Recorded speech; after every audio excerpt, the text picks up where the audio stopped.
Good morning, Maria. Good morning, Lourdes. How are you today? I'm good. How are you? I'm doing great. Great. Um, and hey, everyone, welcome back to Coaching Conversations, where we're glad you joined us. Yeah, and if you're new here, we're two coaches who believe real change happens when we mix practical tools with timeless wisdom. And we're so glad you're here. Today's conversation is one of those that hits deep. If you've ever thought, I'll start really living once life gets easier, or I'll be kinder once people deserve it, this episode is for you. Yes, because we're going to flip the script today. We're talking about living. Um, sorry, we're living like the person you admire right now, and it might just be the most powerful change that you ever make. Hmm. Yeah, I mean, let's get real. A lot of us, without realizing it, are waiting for permission to be our best selves. We tell ourselves, when I'm less stressed, I'll be kinder. When people treat me better, I'll be more generous. Or when life calms down, I'll finally live like I mean it. But what happens, right? Life doesn't slow down. People, they stay human and messy, and we stay stuck in a cycle of reacting instead of living aligned with who we want to be. And we both love reading our daily Marcus Aurelius, and his simple advice is start now.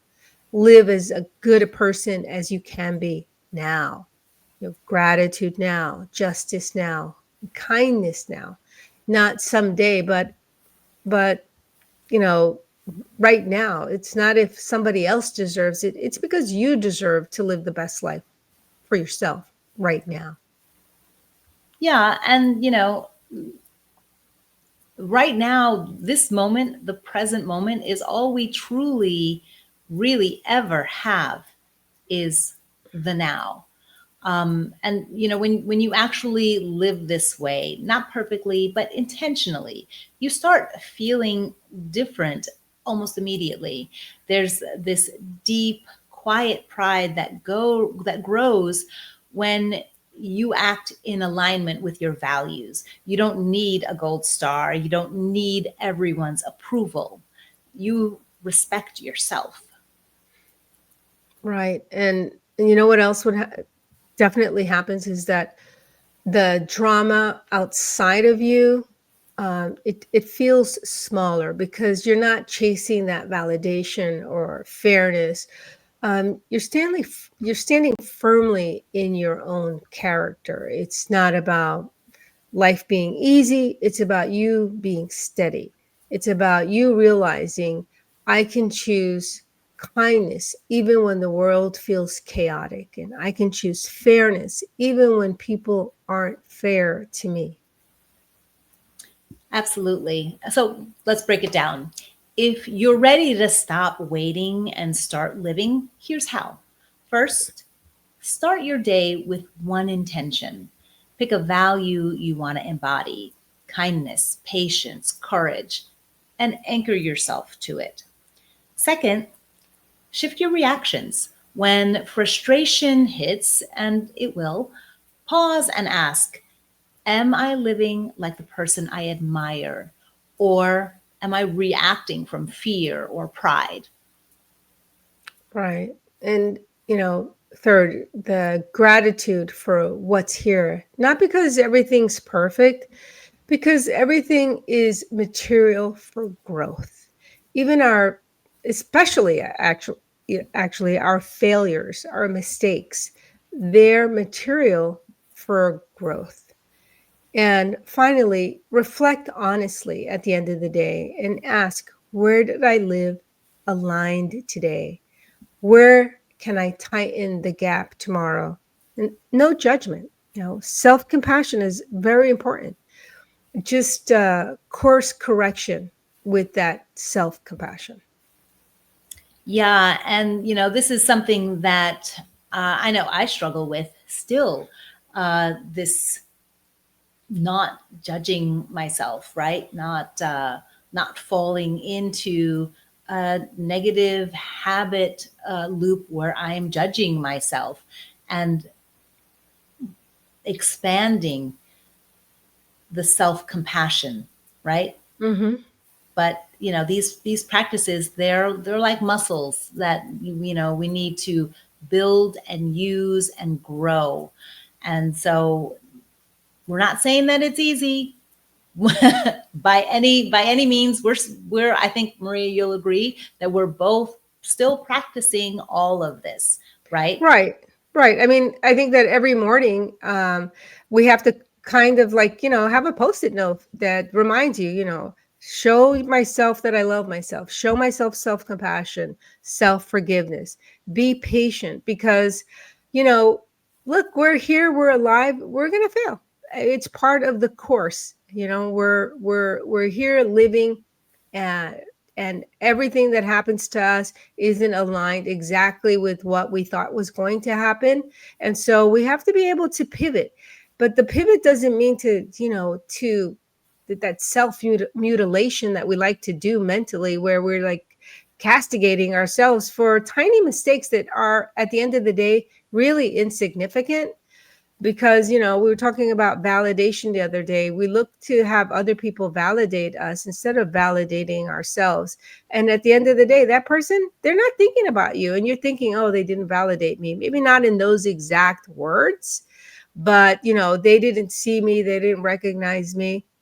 If you suffer from that, that's the kind of thing that you have to start saying to yourself.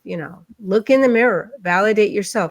I'm not saying, say you're a superstar in front of the mirror. I'm saying just, look yourself in the eyes and look at, when you're brushing your teeth, really simply look at yourself, acknowledge yourself. It's that self acknowledgement that you're not doing, and that's why you keep looking for it, because you're not even looking at yourself in your eyes when you're in front of the mirror. Right. And I mean, it's also about self-acceptance, right? Right, and right. and it's like permission to be human, permission to make mistakes, and also acknowledging the fact that when we do make mistakes, you alluded to this a moment ago, that's going to happen, and it's an opportunity for growth. Hmm. It's if we can see our mistakes as learning opportunities, our obstacles as, again, opportunities for growth, then that's going to change how you meet the moment, right? Instead of going into a negative spiral and beating yourself up about what you did, how you could have done it better, um, you know, pivot and ask the question, well, what is this here to teach me? What am I Hmm. meant to learn from this? How am I going to grow from this? Because when things go awry, it's an opportunity for growth and expansion and learning, right? Right, absolutely. I mean, Yeah. And I so was thinking of a quote, but I can't remember what it was. yeah, Something about calm seas don't make great sailors. I'm not familiar with that one. You're gonna have to post it in the In the comments. comments. All I'm gonna right. challenge you to find it and post it. Okay, very well. Challenge Yeah, accepted. Challenge yeah. accepted. And so if you're listening, drop a comment and share, what value are you choosing to embody today? Or maybe this conversation has sparked something for you about how you want to show up differently starting right now. Yeah, I mean, please comment. We read every comment, and your journey could inspire someone else who's right where you were just a few months ago, a few days ago. So don't hold back. Yeah. And, in this, the biggest transformation is that you move from feeling powerless about life to feeling powerful in your character. And The most surprising insight might be that you don't have to wait for ideal conditions. Peace doesn't come from life getting easier, it comes from you living better. Right. And with this way of living, you have a life built on self-respect, inner peace, and quiet, steady confidence. And that's something that no one can take away from you. You're not going to be chasing external rewards anymore. It's about that self-validation. You're living your reward every day aligned. Um, and that's the most important thing. Every day you show up aligned. Right. So today, don't wait. Don't postpone your own greatness until life gets easier. Choose your values now, live your kindness now, and be your own standard now. Because, the final truth is you already have everything you need inside you to be the person you admire most. Thanks so much for joining us. We're honored to walk this journey with you. Until next time, keep choosing to live your true self. That's where your real power lives.